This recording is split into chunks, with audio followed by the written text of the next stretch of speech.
will be done by 3 o'clock. And anyone who has the easy question. Okay, so let's start. I think it is about time. That goes slow, I think. It's slow. Clock is about 9:10 after 2. So we'll start today with a summary of what we discussed on Monday. I know that we had on Monday some new concepts, and it was some of the things we covered were a little complex. So hopefully today we'll go over some of the same material, but we will apply to specific applications. And through repetition, I hope that polarization and some other concepts will become more familiar. I suggest that as I go through the material, if something does not become clear, please stop me and ask me. All right? I don't want you to leave the class feeling that you have not understood the material. Also, the reason we have the surveys, and I have read through the surveys, we have them so I can understand from your comments about what material was more difficult, what to go back to. It gives me an opportunity to cover things that have been difficult for some of you. If you don't give me any hints, you just say, I did not understand anything in this lecture, but you do not give me any hints about what was difficult or any suggestions how to improve it, that I think your comment was not very useful to me. So the reason I do these surveys is not just because I want approval, which I would love to have, but it's not because I'm looking for that. What I'm looking is for meaningful suggestions so we can improve the class. Okay, so please, even if it's one-liner and say X difficult, I mean, something like that at least gives me some ideas about what to go over. Okay, with the summary, I will try. I know that some of you may not see what I'm writing on the board, so I will try to use this as well, the monitors, as much as we can. And as you know, my notes are not necessarily as extensive as the notes I have on the board, but at least you can see the flow. So today, as a summary, we did last time, first of all, image theory. And what practically we covered in this particular one is what happens when we have charges in front of a conductor. All right, so what we said is that when we have a charge in free space, see here plus Q, then we know that the electric field lines will go like that, and this is going to be the direction of the electric field. All right, and it's going to be uniform. Is going to have what we say a spherical symmetry. So this is one charge in free space. And the field is going to be uniformly distributed. The lines will go from the charge out like that. Now, then we say, let's take this charge as it is and put here a conductor. What do we know about the conductor? We know that inside a perfect conductor, the electric field is 0. So we have to satisfy this condition. Then we know that the charge here, the field creates the field, and the field by itself gives enough energy to free electrons to move around. And what happens here is that all of the negative, the free electrons will try to come as close, inside the conductor will try to come as close to the charge. So that we will have many of those here. And as you go further away, you will have fewer. And what specifies how those will be distributed is a combination of many things, including the conductor itself. And we're not going to talk about this right now. The only thing is that just physically, we understand there will be a lot of electrons here. When the electrons come here, of course, somewhere here will be positive charges. We don't think about those at this moment. We just look at the electrons and the fact that below the electrons there is a zero field. These electrons will do what? Will generate another field, all right? And they will create a field so that the total field on the surface of the conductor will be only perpendicular. It will look like this. So the total field from the charge to the conductor will look like this. And these ones, instead of going straight, they will go like this. And these ones will go like this. And there will be others that will go like this and so forth. And they have to be perpendicular because if they were not perpendicular, if they were like this, that would imply that this electric field on the surface here will have two components. One like this and one like this. But the tangential component had to be 0. All right? So this does not exist. And for these lines to have only the perpendicular component, it implies that they will bend like that. Okay? So that's the physics behind it. So we know now that when you put a charge in front of a conductor, it looks like this. To solve a problem like that, instead of trying to find all of these negative charges and try to take these negative charges and find the field that they generate, we do a trick. We say, okay, if we take this problem and change it to the following, where we put in the place of surface of the conductor, we put this imaginary surface, and then we keep our charge here at the same distance, say h, and let's assume this is h.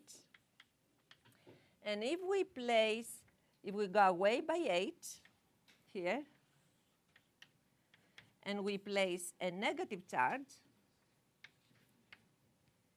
down here, then the combination of the two is going to give us, and then we take the conductor away, obviously, all right? So we now have free space to charges. What happens? Then we know that this goes like that, like this, like this, and so forth. All right? And then we take the lower part of this. After we solve this problem, we know how to solve this problem. Two charges. All right? And then find the electric field everywhere. But then we keep only half of the space. And we say now everything that goes up here is my original problem. So we solve this problem, and then we keep only half of it. And that is called image theory. And it can solve the image theory as simple as it sounds. It can solve some very complex problems. All right? And then last time we did, as a problem on top hat, I gave you this corner. And we said, what is going to happen if we have a positive charge? And if you have a positive charge in a corner, you just extend these two conductors. You assume that you have all of these.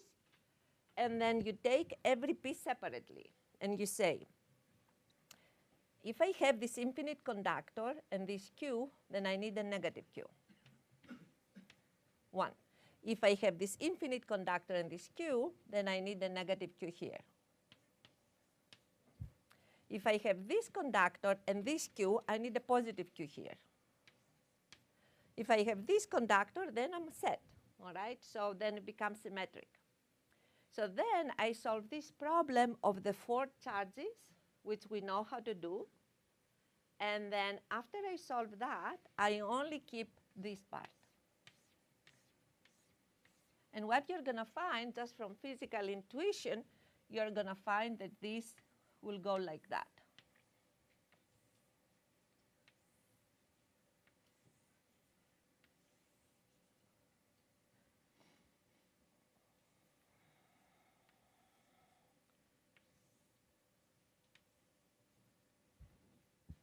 Something like this. So, yes? So image theory is just taking a conductor and replacing it with an imaginary surface? Infinite. Infinitely long imaginary surface, and then taking another point charge? And then you take each one of them separately, as if your original charge was only with this conductor. Okay. And then the other conductor. And just place Yes. charge of opposite Yes. charge on the opposite side? Yes. Yes. Okay. And then if this charge was there and a conductor, then you needed that one also. That's why it comes this one there in the picture. Okay. So that was image theory. And image theory, of course, exists for, in this case, it's a simplistic one. For those of you who may take a class in electromagnetics at a higher level, you will see how the image theory extends to many other cases where you even have dielectrics. But here we are not ready to go there. However, so image theory is a lot more general than that is. So that's what we covered. Any questions about that? Summary from last class. Okay. Next we talked about polarization in dielectrics. So then, let me see here, get a little longer. So here is how we are going to do it this time. We are going to take two parallel plates. One. And for now, assume that those are infinite long. All right? Infinite long. Another one. And then assume for now that they are in free space. Two conductors. Epsilon naught. And then what I do is I go here on the lower surface of this conductor, so this is conductor 1. And this is conductor 2. And I put a charge there, positive, and I distribute, since this is an infinite conductor, from one end to another, you know, in two dimensions, infinite. Then my charge is going to distribute evenly. All right? There is no reason not to. There is nothing to abstract its distribution. So all of these charges, so you can think of the charge splitting into many, many, many point charges. Infinite many point charges, all of them identical, and all of them distributed. And each of the four, at every point, at one point here, this positive point charge is going to be the surface charge distribution. All right? And I will show it like this or like this. And it's going to be, in fact, what I can only give you for that problem because it's infinite long. Now, let's assume, as I said last time, that instead of keeping it infinite long, I'll say, well, listen, I'm going to make it finite. But I will assume that these edges do not disturb my problem. The only thing is I made it finite, which means that I made the conductor of a given area, A. So even if that has remained the same, because that is my assumption, and it's a good assumption, if this distance is much smaller than this, than the size, like that. If this distance, say, if this distance here, it's 3 microns, 5 microns, and this area is of the order of 1,000 microns, it's a very good assumption, all right? So that this field is going to look like these were infinite because they are so big compared to that dimension. Okay, In this case, however, if I have an area, my total surface charge, the total thing that I give here, is going to be rho sub s times the area. Okay, so that's the total. But we pay attention to this. Now, this one for a capacitor, usually whenever you give a positive charge here, then you connect it to a voltage, for example. So you will have a negative charge here.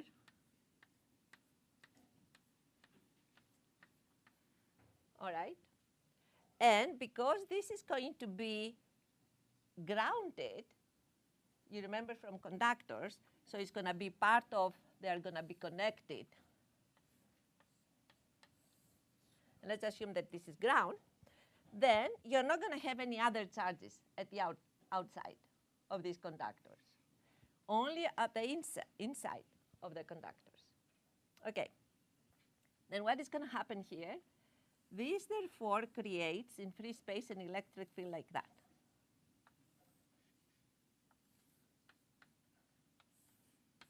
So we know that, okay? And how much do you think the value of the electric field is going to be?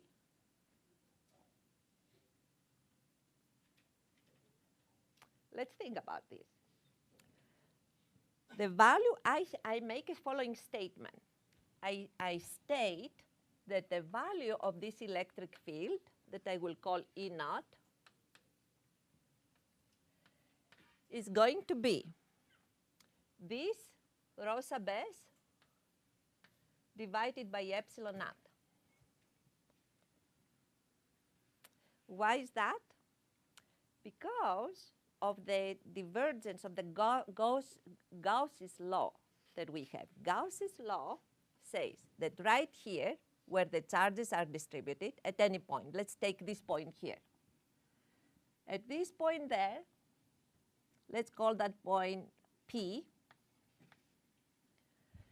At that point, at P, what do we have? Divergence of D at that point equals the charge at that point, rho sub s. Okay? That's Gauss's law. Then, as I said last time, we have to go from the divergence from derivatives. We have to get rid of the derivatives. How do you get rid of derivatives? By divergence theorem, which says to get rid of the derivatives, I have to integrate that over a volume. And then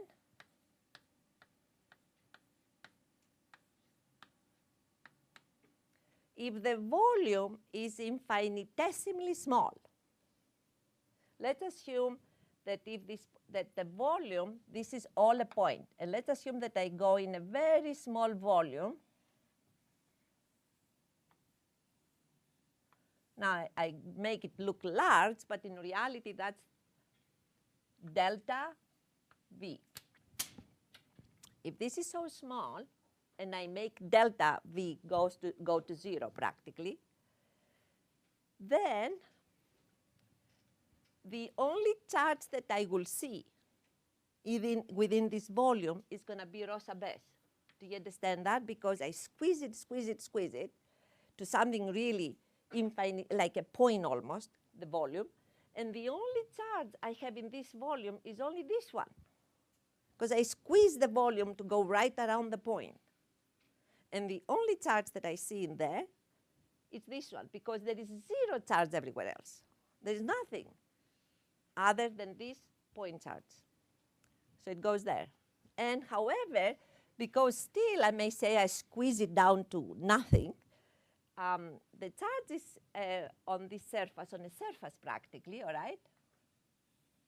The charge is going to be on this lower surface of this cube. And therefore, it's going to have a delta S area.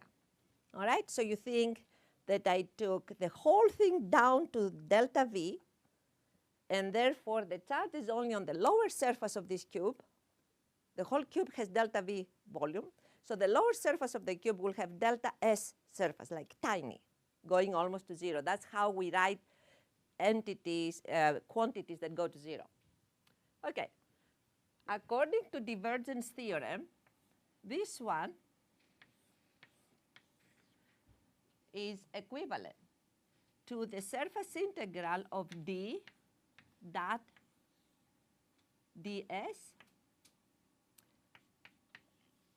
And of course, we carry that the way it is, where ds now is going to be the surface of this tiny volume. But d, like the charge, only exists down here. There is no field anywhere else, none. It only exists down here. So the only surface on which I can find a d non-zero in this is this lower surface. And the lower surface here will have this direction. So this one is going to give me a volume on this small surface. This is going to have be n ds, all right? The direction of the surface is going to be d dot n ds rho sub s delta s. But again, this is a very tiny area. And that means that these quantities cannot change in this tiny area. So this is going to have one value, which is going to be d, all right, in this area, so you take d sub n out of the integral, and this one here is nothing else but delta s, all right, is the area. And that is going to be rho sub s delta s. So practically, I find that d sub n is nothing else but rho sub s, because I divide by these two. If I find that dn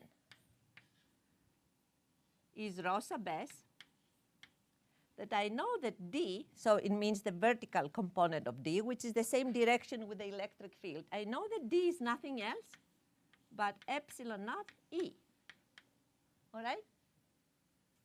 So the electric flux density connects with the electric field through the dielectric constant of the medium. And therefore, this is called rho sub s. And if I divide by epsilon naught, then I have this. So I already said that, I stated it, but here I wanted to show you, you don't necessarily need to, if you remember this, if you understand these derivations, you don't need to have them all done to give this number in the future, this expression. But what that tells you is that in this problem, and I can take this now away, in this problem, the electric field is everywhere constant, and that's very important for you to remember. Not so much the derivations, but that the field here is constant. All right, there is uniform charge distribution, and therefore the field is constant. So that is what happens in a capacitor that has free space in between. Okay, constant field. And what else that is important here? If I keep the charges the same, I have a question for you now, and I would like you to think and then tell me. If I keep the charges the same, this is my charge, I gave it to you, is like maybe rho sub s, I give you is 3 coulombs per meter square, surface charge. I give it to you. And then what I do, I bring these two closer. I make this distance half of it. What is going to happen to the electric field? Why?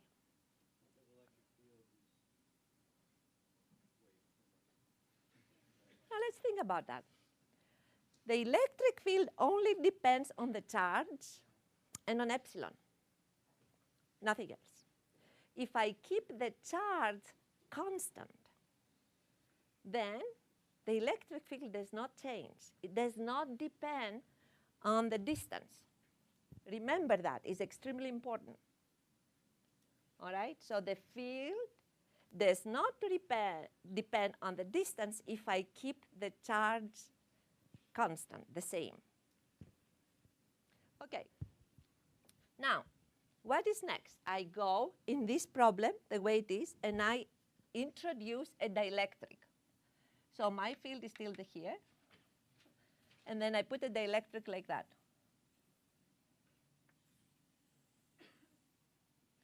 All right, now let me take you. Maybe we can go. Just a second so I can move things up.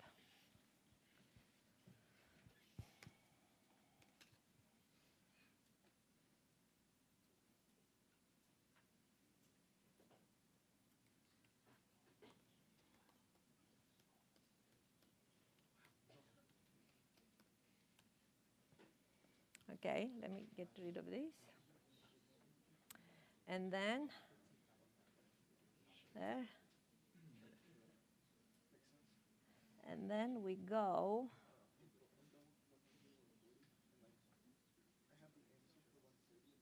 Yeah, we go to this one. Oh, that's outline, sorry. Back, summary. We go to summary.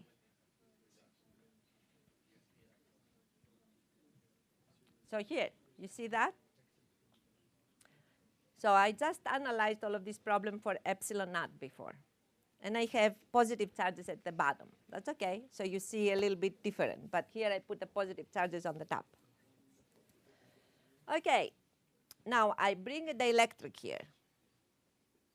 And as a matter of fact, let me change the charges so you don't get confused between the two pictures. So all of the positive charges are down, and the negative charge is up, which in fact is going to only change the direction of the electric field. Same charge, positive here, only on the upper surface, down in there. For the lower conductor and the lower surface for the upper conductor, and those go like this now. Like that.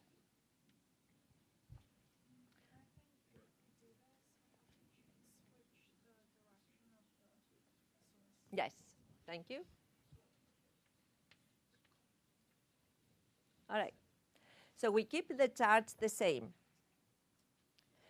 And we introduce this dielectric field. What is going to happen, we said last time, when we have these charges here, and then we put this dielectric? Then the dielectric has these dipole moments. They have these dipoles. Think of the dipole moment like a dipole that goes in when the dielectric is without in free space, no field.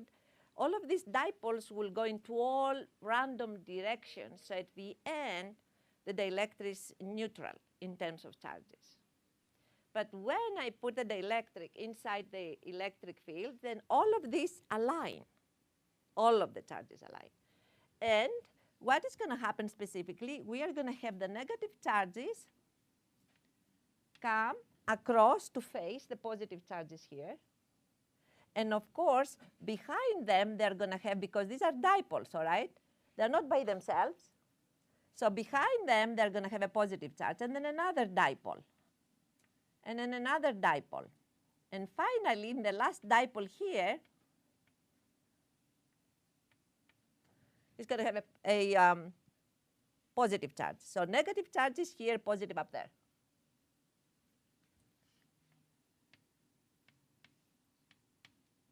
Okay. Now, let's count here, even if it's approximate.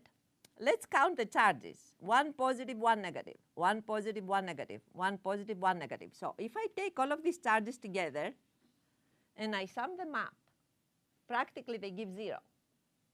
So the only thing that I have in here is just the leftovers of the dipoles, all right?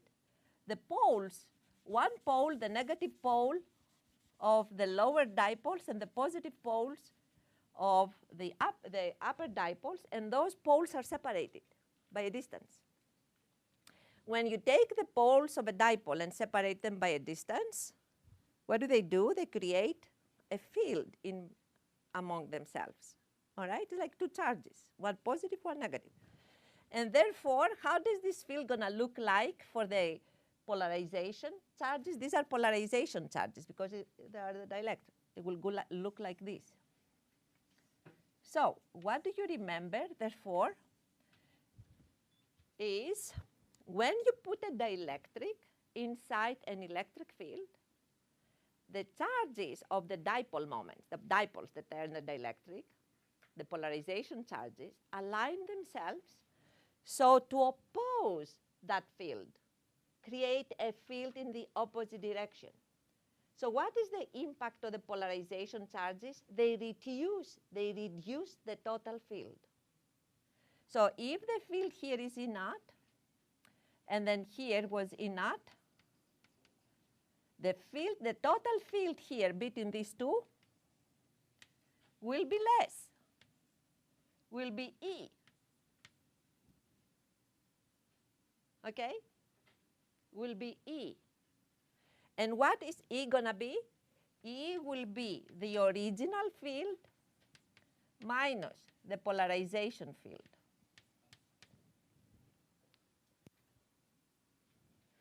Okay, so that is the total in the dielectric, as you see there.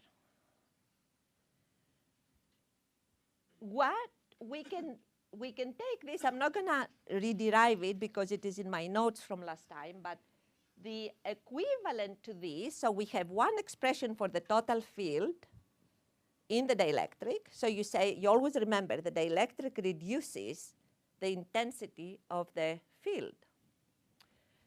We can write the other equation for the displacement. So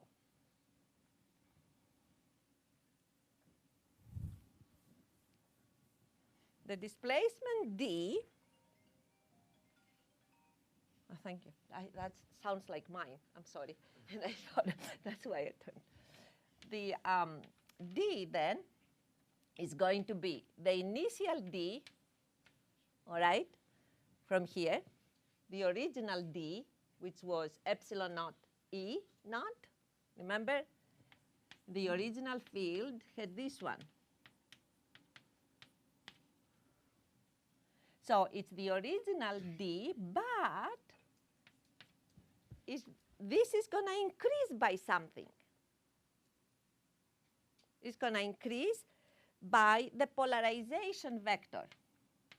So while the electric field decreases, the polarization, the flux increases, flux density. And if you eventually write this in the way I had them in the class, I don't want to rederive it, what you find is that D now, the new D, the total D, in the dielectric, is going to be not epsilon naught E naught, but epsilon E, which is the total E, where epsilon is going to be epsilon naught 1 plus chi. Okay? And we call this epsilon sub r. That's the relative dielectric constant. So this is all the physics in this problem. Nothing more, nothing less.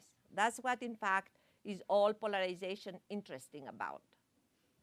And we are going to leave it there until we may have later to touch it. But for now, the only thing I want you to remember is that anytime you bring dielectric in an electric field, it will try to reduce the value of the electric field because of the polarization charges.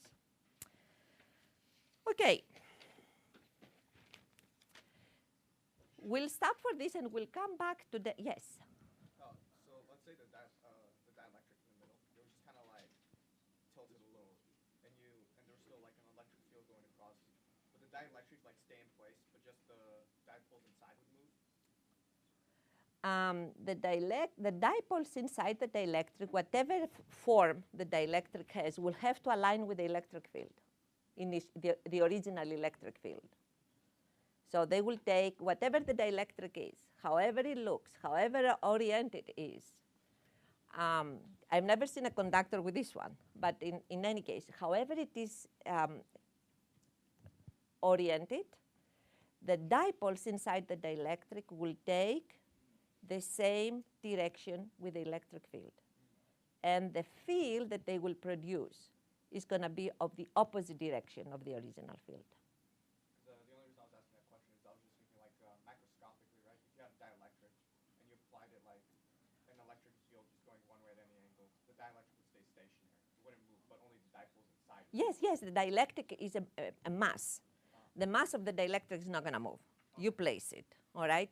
The electric fields in the macroscopic world never move mass, unless there is a time when electric fields move mass. And it's when you have a very large value, so the molecules of the fields, which are the dipoles, start moving.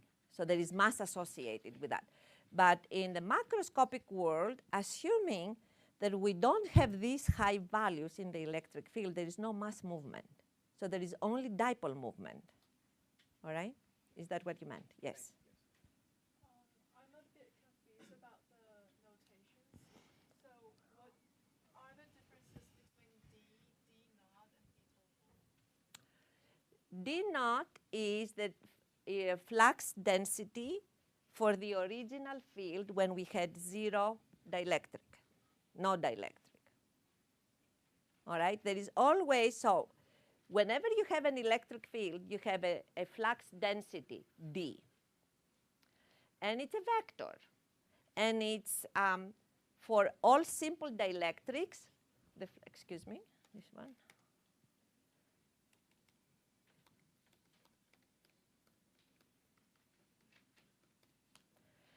For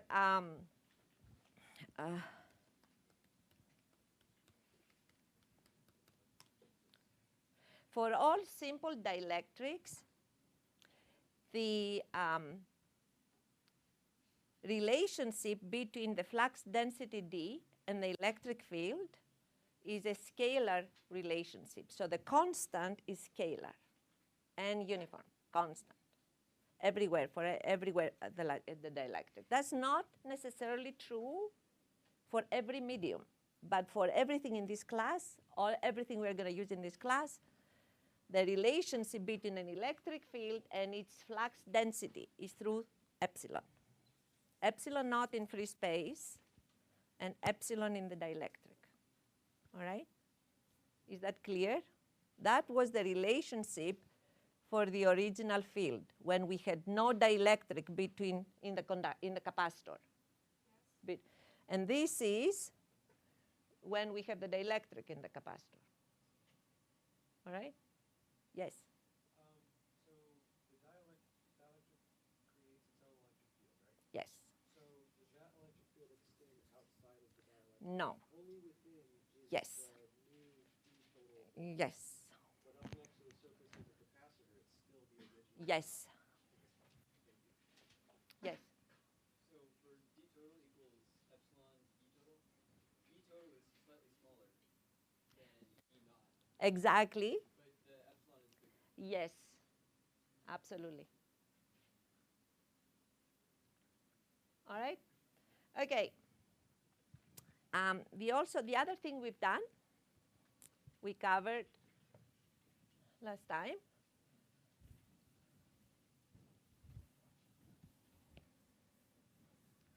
was what we call boundary conditions between air and dielectric. I'm not going to prove them again. I'll just say that you need to remember them. I don't want them. I will never ask you to prove it, but I would like you to remember that the boundary conditions, if we have an air dielectric interface, let me, in fact, do this first, and then I will put an air conductor interface, because practically we did that. Air dielectric. So we have air means epsilon naught dielectric constant or permittivity. It means I will indicate the field here. This is region 1. In region 1, we're going to have an electric field E1. And related to that, we're going to have a flux density D1. And what is it going to be? In fact, let me use that. And in this particular case, what is the relationship between D1 and E1? D1 equals epsilon naught E1, okay? And then in this dielectric, we have epsilon, and that's region 2. We have E2, we have D2. And what is the relationship between D2 and E2? The D2 equals epsilon E2 at every point in this region. And this applies to every point in that region, okay? Now, the boundary conditions say the following. If I go at any point, let's say point P, it could be any point on this interface. These are the conditions that have to apply at that point. First of all, if there is an electric field, the electric field has to have the tangential component of this electric field here. I show it like that. And the tangential component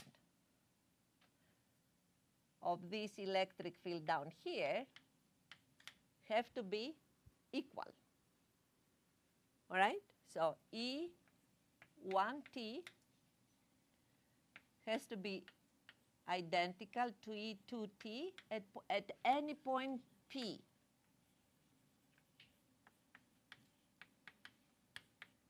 On the interface.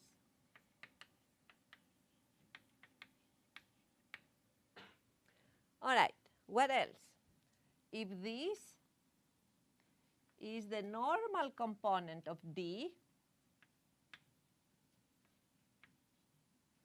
and this is the normal component of D in region 2, then D 1n equals to D 2n. Same applies here. So these are the two fundamental conditions when we have an electrostatic field or electrostatic fields inside a complex medium that involves air dielectric or dielectric 1 with dielectric 2. All right? Instead of air, region 1 could be like dielectric 1. And region 2 could be dielectric 2.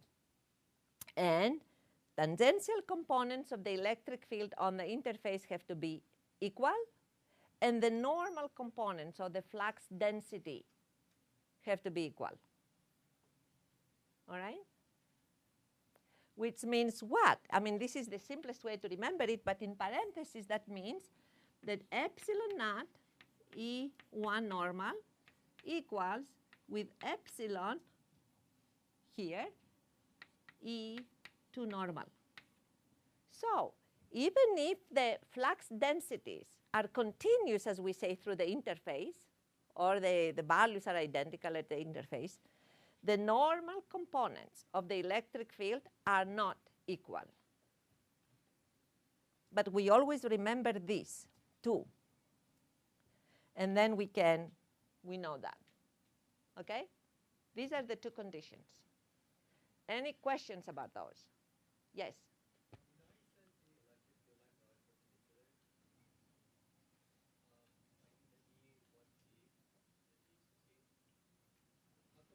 These are tangential.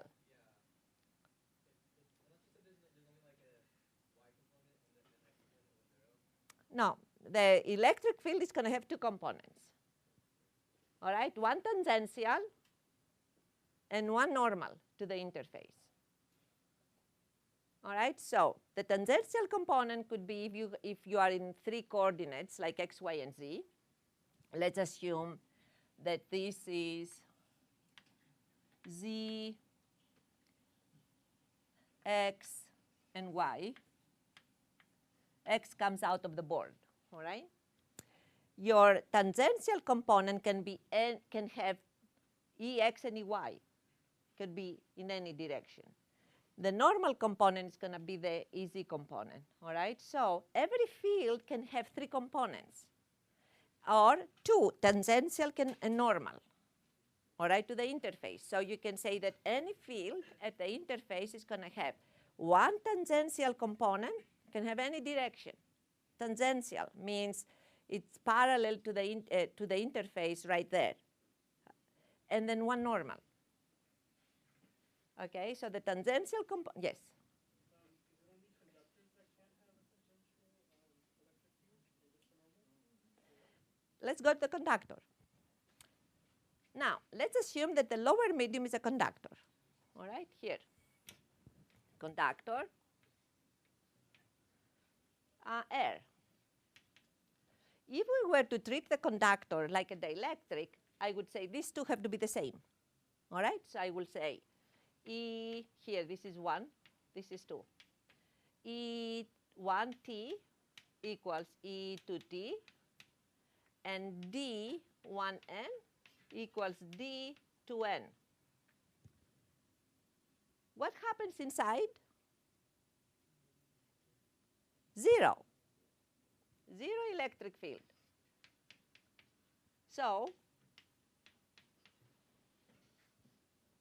this is 0. But why is that not 0? All right, you remember the normal D on the conductor or the normal E field on the conductor is not 0, only the tangential, because there are charges on the surface of the conductor that support it. So for a conductor, we use the following conditions. We use rather 1, and we say that this has to be 0. All right, the tangential electric field component has to be 0. The normal component is not 0. And so dn, 1n, is not going to be 0, but it's going to be what? You remember that we just said before it's going to be rho sub s. It's going to be whatever charges are on the surface of the conductor. So the only thing you need to remember for a conductor is that the tangential electric field component, that's for sure, is 0. This one, you don't know what it is, all right? So conductor, only 1 condition we remember. For dielectrics, we remember 2 conditions, these 2. Any questions about that? Okay. Let's solve then some problems with capacitors using this information, and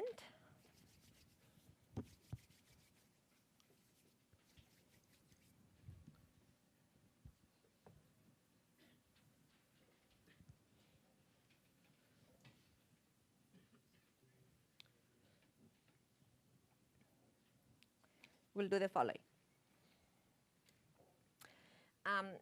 Let's assume now we have a capacitor that has, I'll do first of all the capacitor with free space, and then I'll do the capacitor with a dielectric, all right? Because practically we will do, to do the capacitor with the dielectric, you just replace free space by dielectric. So let's do a capacitor. So 2 finite conductors at a distance. We assume ideal conditions, meaning that these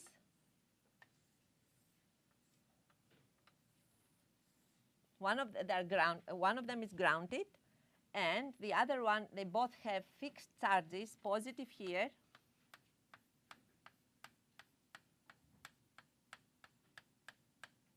negative here, and nothing else. No other charges anyplace else. Okay, let's assume that here we apply a voltage V0. Okay, the charges, forget about the voltage for a moment. We use that here so you don't start wondering what happens to other charges there, right? So the other charges, excess charges here have disappeared. All right, so we have the electric field like that.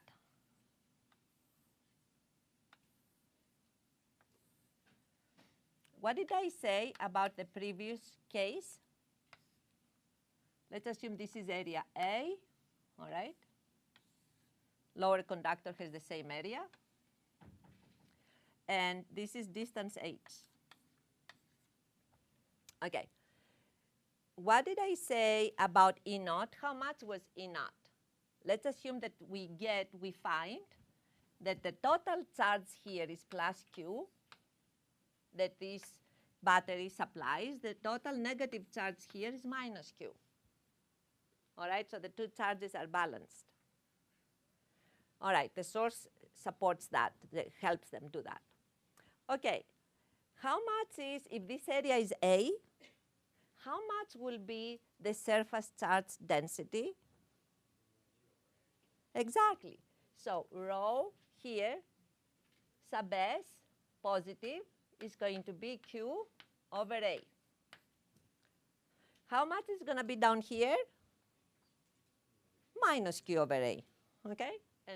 And down here, just so you remember that, minus Q over A. Okay. Do you remember what I said in the previous problem? How much was E naught? How much was it? Rho sub S plus over, okay?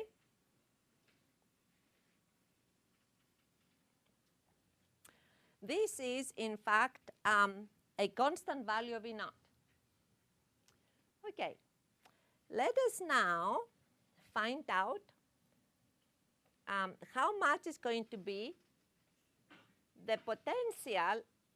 We know it's forced to be V naught, but let us try to find the potential for a moment. Now, if we did not know anything about the voltage, but we knew only the charge, somebody had given us, I mean, they put here the battery, but they said the charge is so much. So we know the charge, and then I will remove that. Then I need now to find the voltage difference between these two plates. How would I do this? From the gradient, you remember the equation that says that E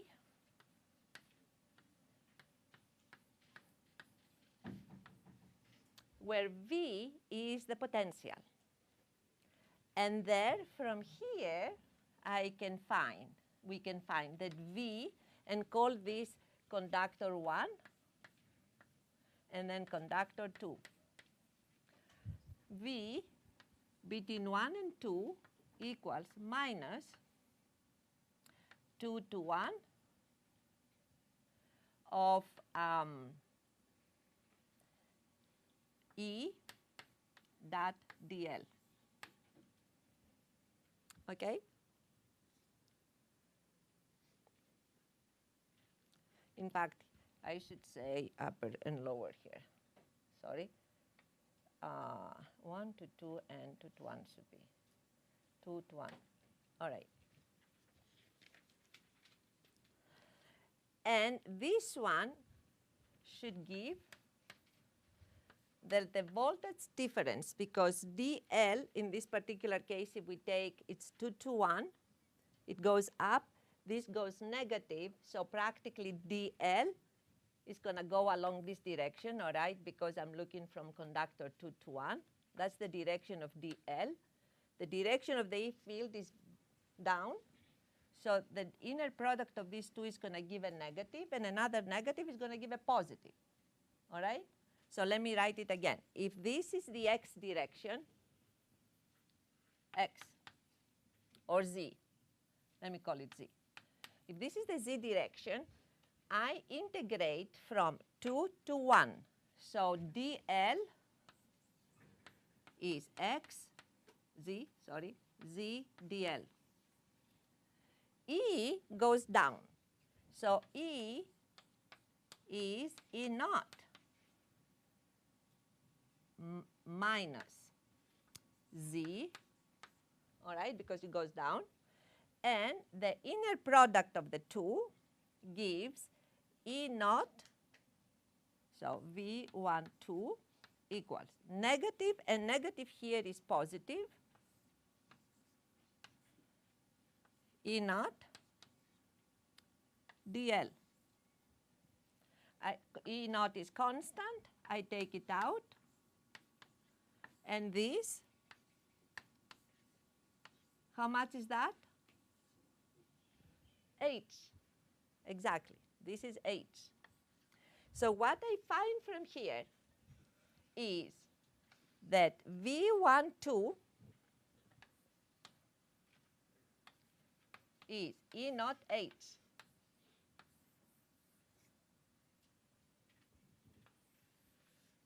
So what is interesting here?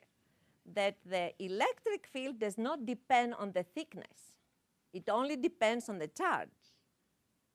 But the voltage depends on the thickness. All right? So now let's go and find a new parameter that is called capacitance. So I will use this one here. Capacitance C is nothing else but total, we define it, total Q over V, that V, 1, 2, which is the voltage between the two plates, V1 minus V2. All right, V12 is V1 minus V2, which is the voltage across the plate. All right, this one, V0. But now I found V0 in terms of the electric field. So I defined this one to be Q over V0. Q is the total Q, so it is the area times that. So it's the area times the charge density. V0 is what? E0 over H. And E0 is this one. So I will go down one more and say is A rho S plus H here, and E0 is rho S plus divided by epsilon naught. And I simplify those. I divide by the same.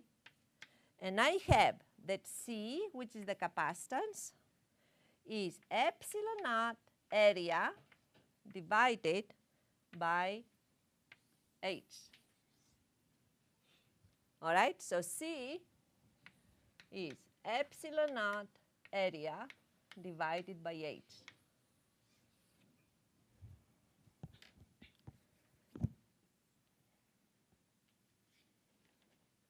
Okay, so now I can show you some of my notes.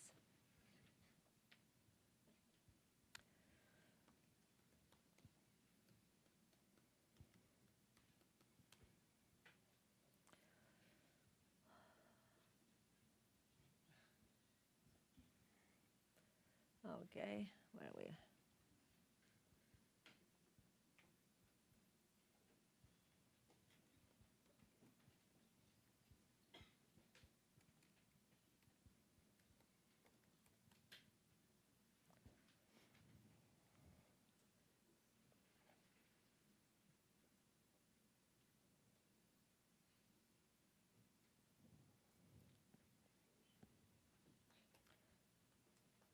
Okay, so here, this is what we found up here. So let me do that. Up here, up there is what we just found here. And it was for a capacitor with free space. The next one, we are placing, as you see, we take the same capacitor. Any questions before I go to the next one? Could you lower the table? The table, yes. Let me see. How do you lower the table? It might be next to your left hand. On that side. Ah, thank you. Yes. It's very uncomfortable for me, too, to be like here. Yeah. Cannot even see you very well. Thank God. All right. So, any questions before we go to uniform dielectric inside a capacitor, which in fact is going to be very similar to this. I'm not going to even rederive it, nothing. We are going to just say that we are going to have a capacitor with just that is filled totally by a dielectric.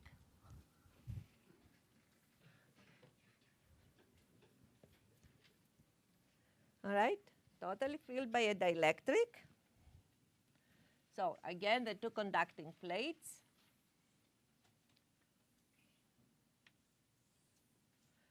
Positive charges here, uniformly distributed. Negative here, uniformly distributed. Plus Q here.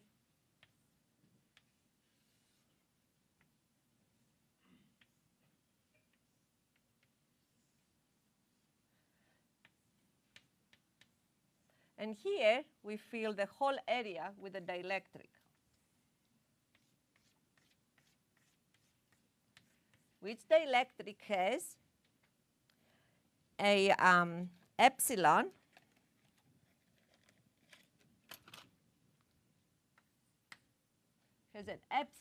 which is epsilon naught times epsilon r. So then we follow, yes?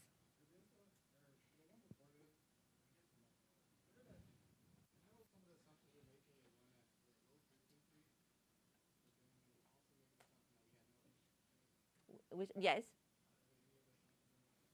No, it's a static field, and we have no edge effects. Okay. So here, how is the electric field going? Like this. What is the value of the electric field?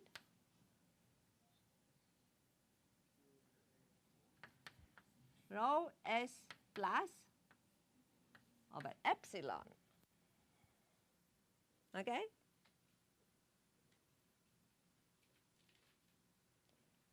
And how much is V?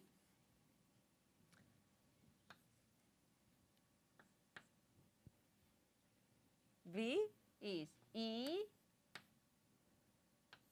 H. All right? And how much is C? Q over V, where Q now is rho S plus A, area A, and V is this times H. So C is epsilon A over H. So what happens here? When we introduce a dielectric inside a capacitor, it reduces the value of the electric field, but increases the value of the capacitance. Okay? That's what it does. So, and what does that really mean? Why do we call it even capacitance? Capacitance means a capacity to do something. So what is the capacity to do? Collect charges. We use capacitors. You remember the Q? The higher the capacitor, the higher the charge we can put on the metal. And that is extremely important in circuit design. Because what do we do with capacitors? We charge them. If you put them in a circuit, we will see later. We put all of the charge over time, because in reality, everything works in the time domain, all right? So when we put a capacitor connected to a source at time t equals 0, what is going to happen? Then charges will start flowing in the capacitor. And the higher the capacitance, then the more the charge we can accumulate. And this is important to us because more charges give more. When charges move, what do? Create current. More charges moving do what? Create more current. And more current means what? More energy into the circuit to do specific things. All right, that's why we call it capacitance, the ability to hold charge. Okay, now some other things. Yes, yes.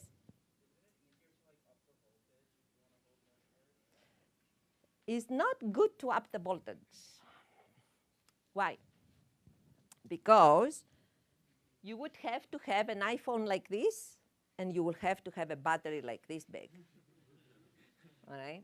We need to have devices that operate on very low voltage, 1.2 volts, 0.9 for some circuits. The lower the voltage, the better off you are. All right? You don't need as much power from the system. So you try to operate, you try to do other tricks to increase the number of charges, but not the voltage. Okay.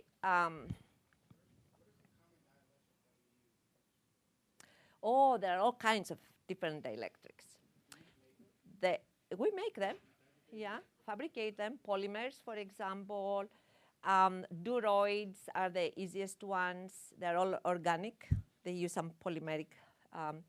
And then we use duroids for the old circuits.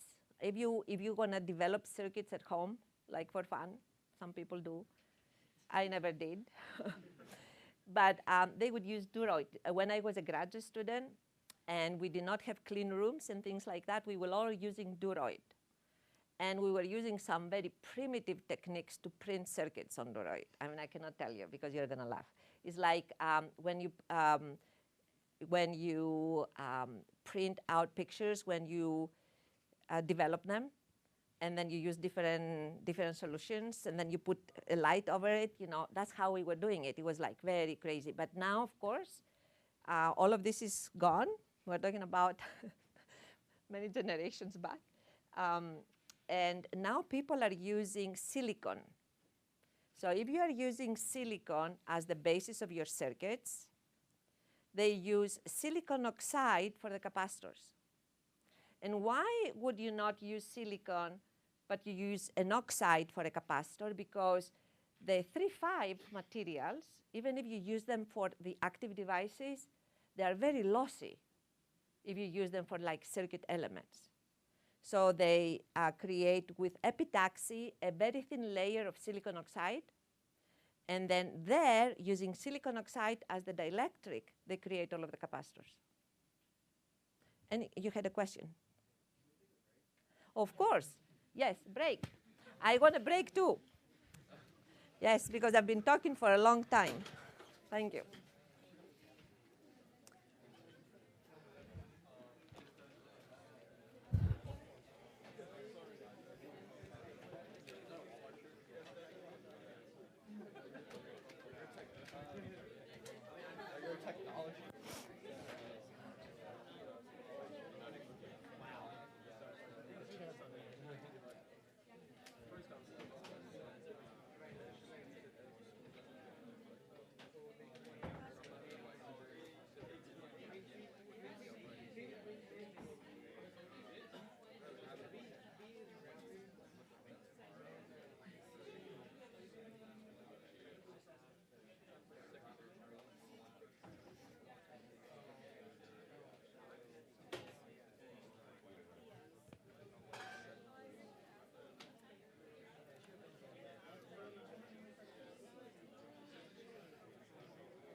Okay, do you want to continue?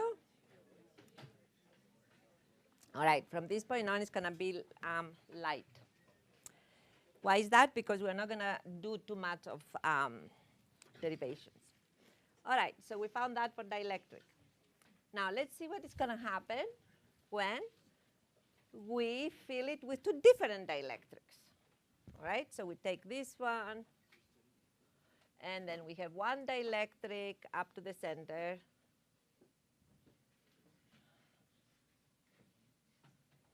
Epsilon 1, epsilon 1. And then we have another one, so the lines continue. And then here we have another dielectric, epsilon 2.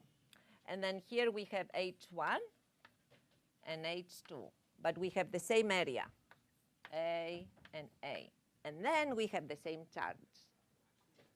And if we have Q plus Q here, we have minus Q here. All right?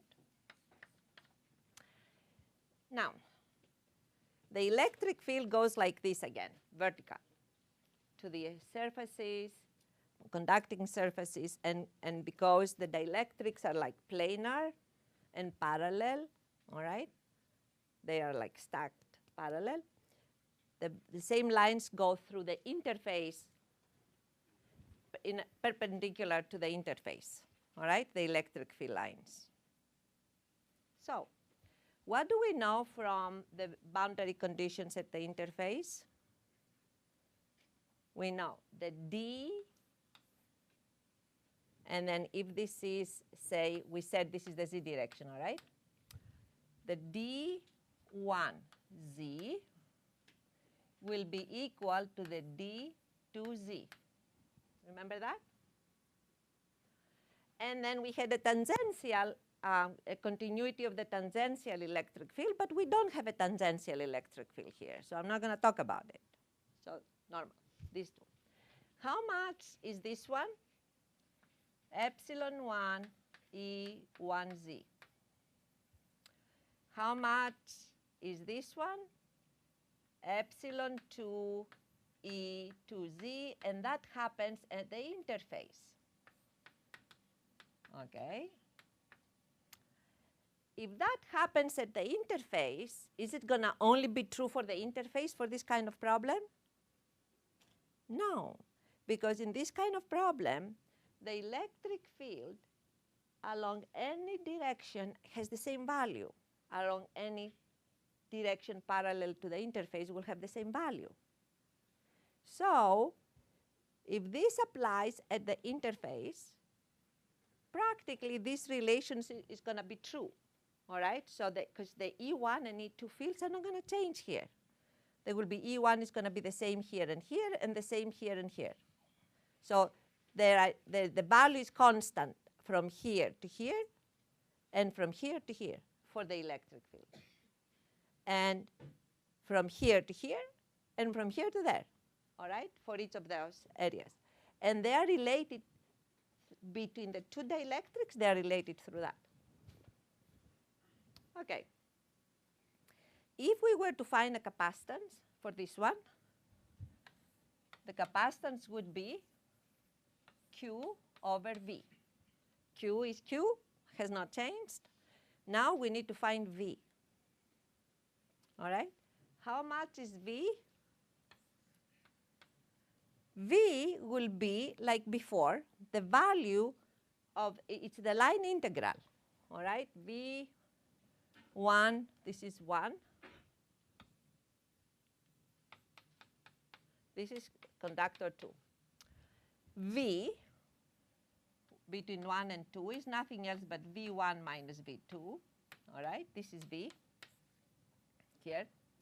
And it's going to be negative E dot dl. You remember that.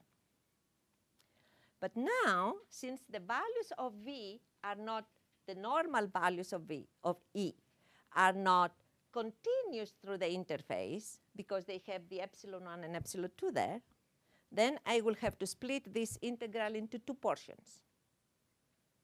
All right? So instead of what I had before, which was E naught H, here is going to be, I claim, E1 H1 plus E2 H2.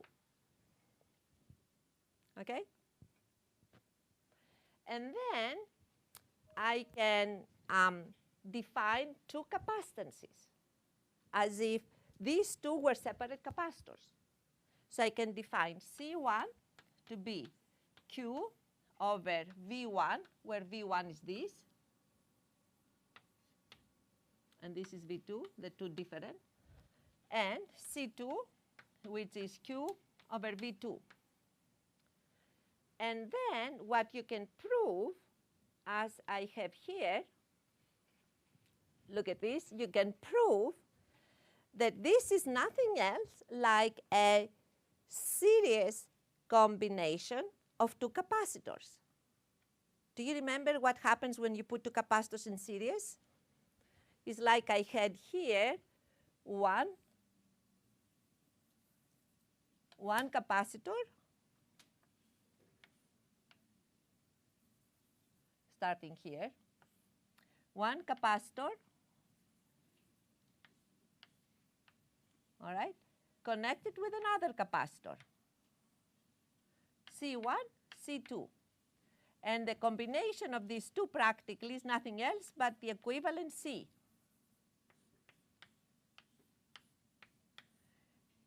Is the series combination of two capacitors. So what happens with the series combination? What is the relationship of the total capacitance between the total capacitance and the two capacitors in series? 1 over C, all right? The relationship here is 1 over C equals 1 over C1 plus 1 over C2. So what we found here is that when we put two dielectrics and we divide the area of the capacitor horizontally, so each of the dielectric touches the full conductor, then this is like the series combination of two different capacitors, one that comes from this part and the other that comes from that part. And how would these capacitors be? C1 then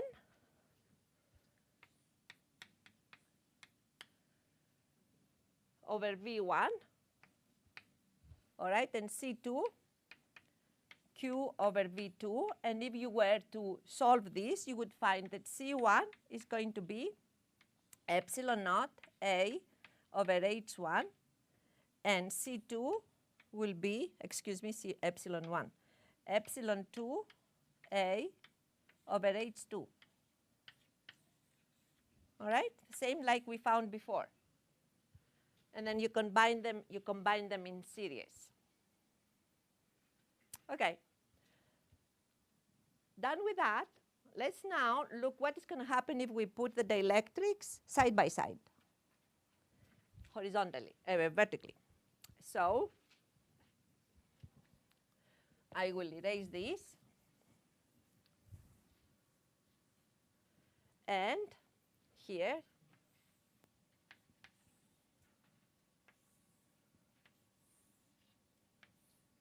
epsilon 1, epsilon 2, A area 1, A area 2. Now, because each one of them shares only portion of the conductor, touches portion of the conductor, okay? But they have the same separation between the conductors, H. You can prove, if you want, I'm not going to do the proof here because it's very similar to before, that the total capacitance of this,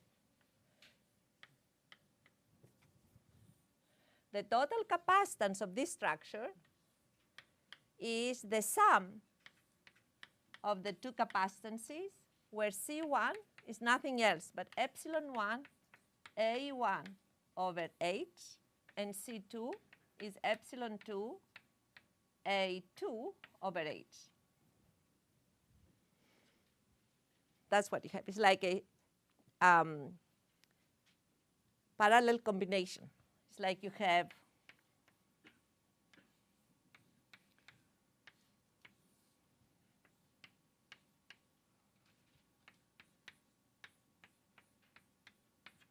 okay? from circuits. And then what happens if you will find in my notes all of the same derivations, all right? What happens if then we have a mix? We continue like that. If we have a mix, every time you have a part of the capacitor like this, you know it's a series combination of capacitance. Every time you have something like that, you know it's a parallel combination of capacitances. So if I were to do like this, you see down here, it's like I have. So let me do the equivalent.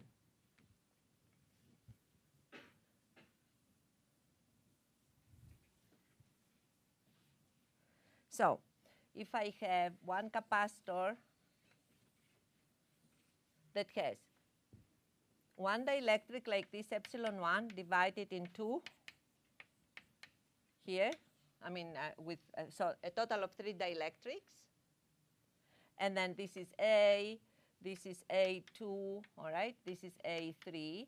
And the total is plus Q here, minus Q there. And then it's H1, and this is H2. So here I have the following. It's going to be, the total is going to be this capacitance, C1, with these two capacitances.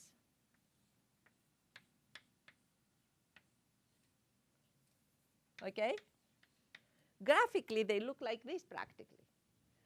C1 here coming from this, C2 and C3, where C1 is epsilon 1 A over H1, C2 is epsilon 2 A2 over H2, and C3 is epsilon 3 A3 over H2. And you can do all kinds, in the same way thinking, all kinds of combinations. Any questions about this? Yes?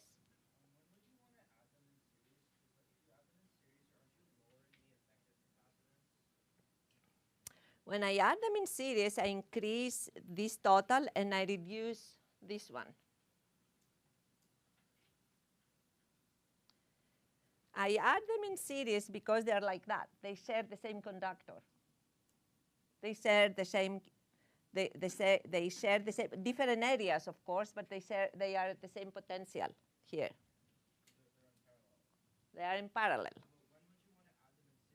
Because these ones then, when we found from the previous, is that if we put two dielectrics that are like that, the equivalent is to be a series combination of capacitors. I don't know. Who knows? I'm just telling you, I'm just trying to tell you how it goes when you have multiple dielectrics in a capacitor. Sometimes, can I say something? Sometimes you don't do it intentionally. So let me show you an example of where you would need to know that to be able to solve a different problem. Okay, so here is going to show, can I show you something which is going to be interesting? All right, so erase that. And so I'm asking you to go to the lab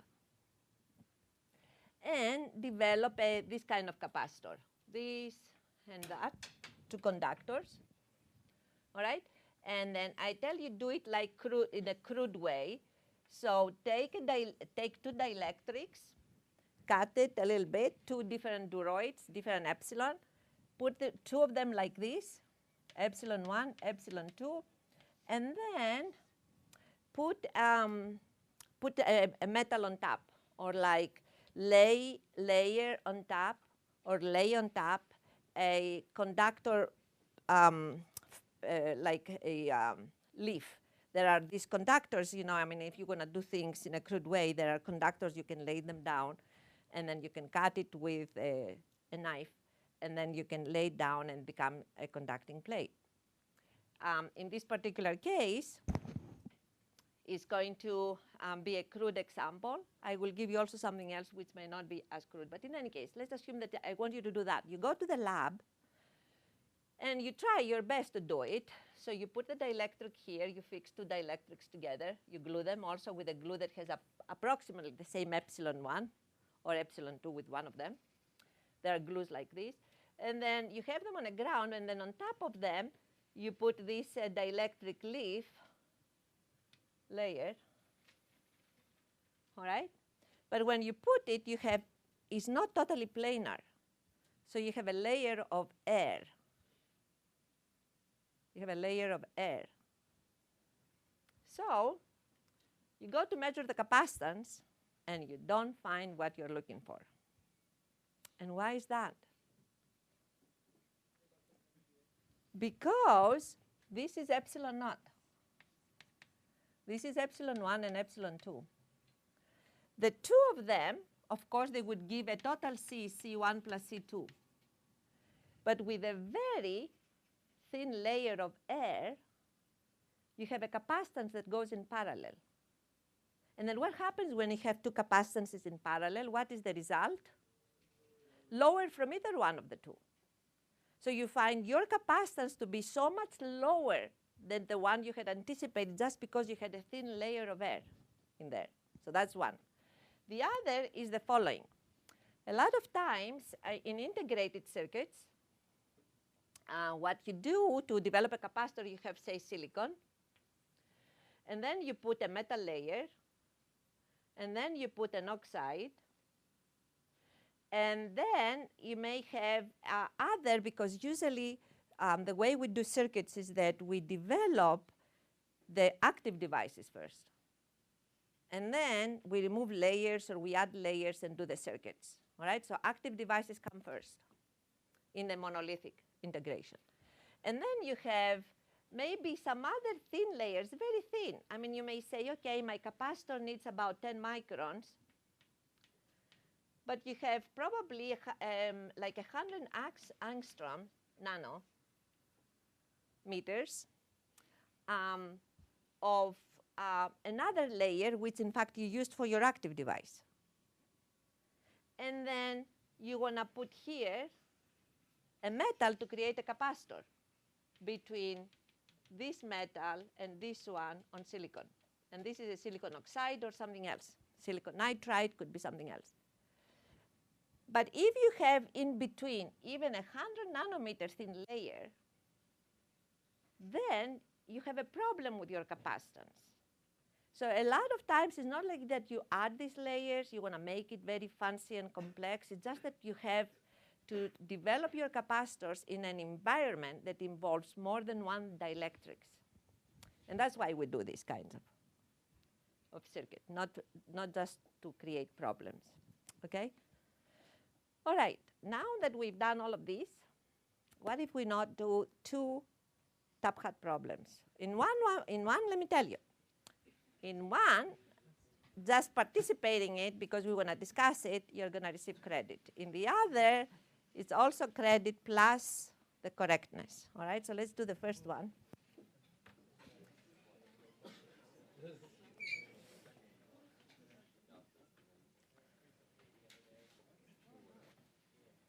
Okay, let's see.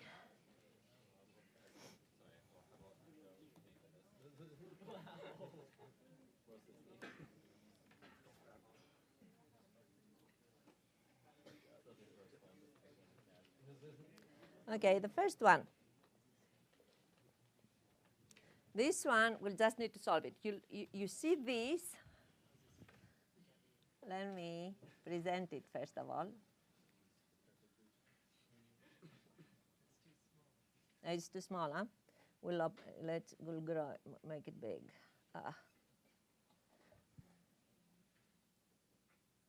Okay, there it is. This one, it shows, it's two dielectrics. One has an epsilon sub-bar of 2, the other has an epsilon sub-bar of 4. And then we just apply here boundary conditions and say, if the field values that you see there and the directions, they are just what they are on the interface. All right, at that point on the interface, they show you 4 different cases where the electric field in region 1 and the electric field in region 2 have different directions. They all apply to the interface. The fact that they are, some of them above, both of them, it does not mean that they are both in area in region 2 in the upper one. It means that at that point in the interface, right below the interface and right above the interface, you have these electric fields, all right? And they say, which of these cases seems more appropriate to you as being correct on the basis of the boundary conditions that we have applied?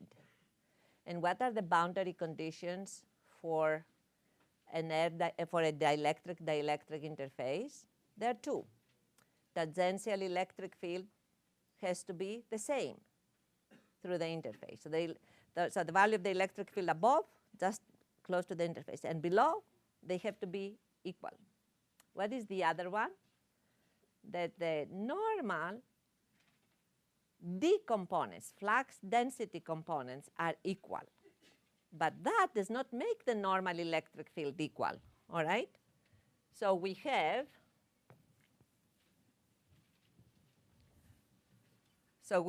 on the dielectric interface, the tangential components of the E field to be the same, but the normal components of the D field to be the same, all right? And all of these apply at these points. But if D1n equals D2n, what does that mean? E1 epsilon 1, E1n is the same with epsilon 2 E2n. So while the tangential components of the electric field are equal, the normal components of the electric field, they are different by a ratio, all right? So on the basis of that, look at epsilon r above is 2. So this is going to be 2 epsilon naught, and below is 4. So this is going to be 4 epsilon naught. So if you move the epsilon naught, so it tells you that 2 times this is 4 times this. And then, so on the basis of that, you will have to identify which one you think is right. Okay? So I'll give it to you right now, and then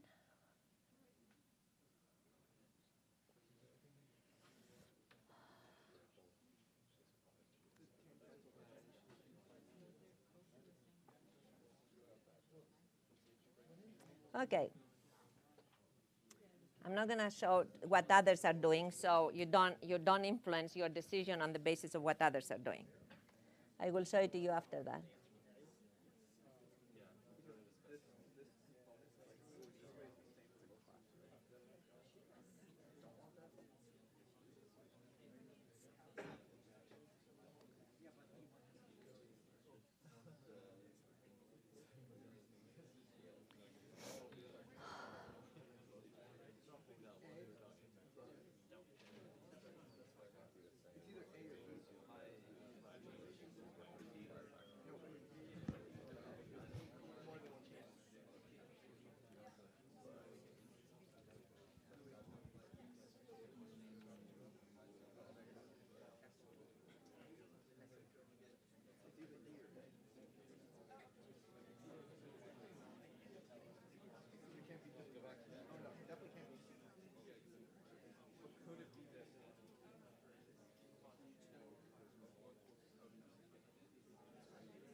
and take advantage of your group. I see some of you working alone.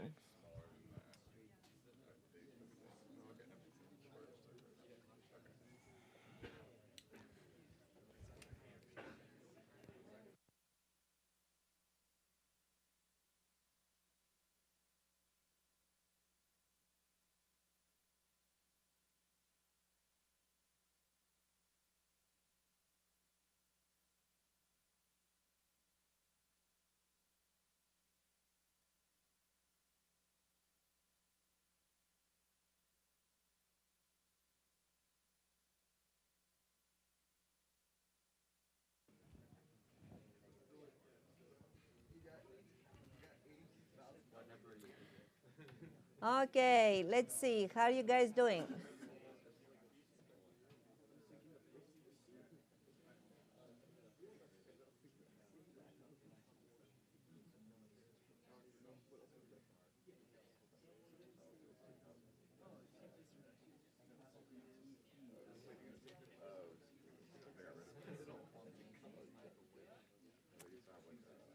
Has everybody entered? Okay, okay. Should I just unassign so we can see what is happening? Okay. All right, so let me show you.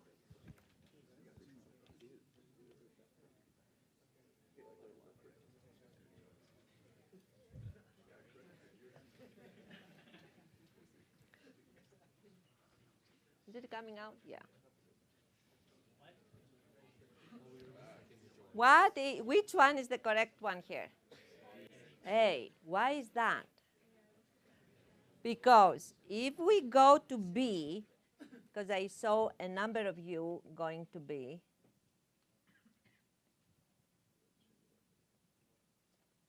okay. Why is B incorrect?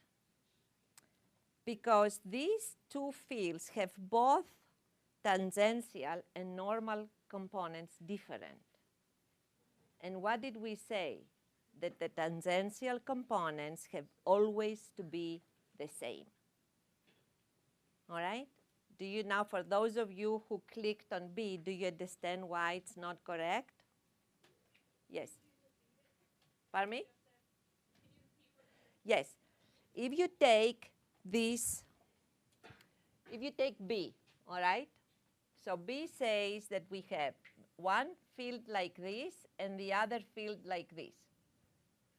If I take this one, how do I find the tangential? I have to split into two components, this one and this one. All right? This is tangential E1T. For example, I don't know if it's E1. Isn't it 1? Yeah, E1T, and this is E1 normal. Then I do the same thing here. I have to split the components to see what is the tangential and what is. So this is E1T, and this is E2T. And of course, the normal is also different. It's like up here. All right, so this is E2 normal. Now, this cannot be the right field, cannot be the right fields because the tangential components are different. And we said that on an interface, on any interface, the tangential electric field components have to be equal. All right? That's why it's not B. Yes?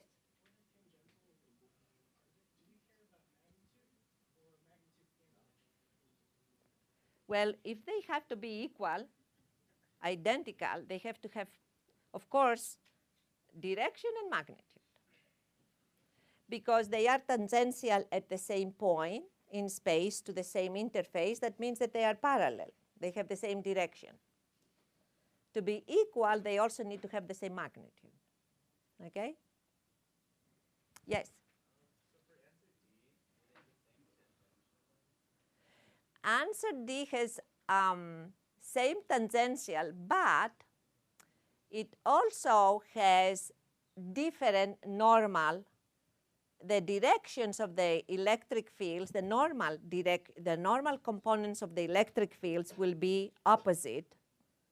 And according to what we know, that dn1n has to be the same with d2n, that implies that they have to have the same direction. All right? Yes? But they don't have to have the same magnitude, right? No, but the same direction. And this one, the way they are, they will give opposite directions for D. It's D we are talking about. Okay? You got that? All right, one more.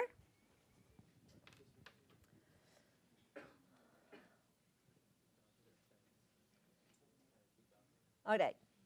This one, if you don't finish it today, I will keep it open. So you go and think about it, and I will keep it open for another 2 hours. So you respond to it. No? Okay, I will leave it open until midnight. Okay, good. So let's try this one. It says the following. I know many of you have a class. Forget about this. Okay, let's present first of all. All right, this is an interesting one. It says that we have a capacitor, plus Q on the top, minus Q at the bottom electrode. We call them electrodes of the capacitor, right? Or conductors. And then inside this capacitor, we put a metallic slab. It has a thickness. It's like our spherical conductor. You remember the shell we had before? It had a thickness. Same one. This is a metal. It's a slab and has a thickness. And it says, what do you think this metallic slab will do to the voltage between the plates of the capacitor? We keep the charge the same. We have forced the charge to stay the same after we put the metal in there. All right, so the charge has not changed when we put the metal. We force it to stay Q on the top and minus Q at the bottom. But we put this metallic slab in there. The question is, what is it going to happen to the voltage between 1 and 2, between the top capacitor and the lower, the top conductor and the lower conductor? So, because people have already started, and I don't, I will need to, and don't want you to see a sign. And then I will remove it. So you don't get influenced by what others are doing, because sometimes you see that others are doing one thing and then go there. So 5 minutes, and if you don't finish it, go home, or maybe let me tell you, go home and finish it. How about that? Because it's only 5 minutes. Think about it, go home, speak with your teams, and finish it. I will keep it up until 12. All right? Midnight.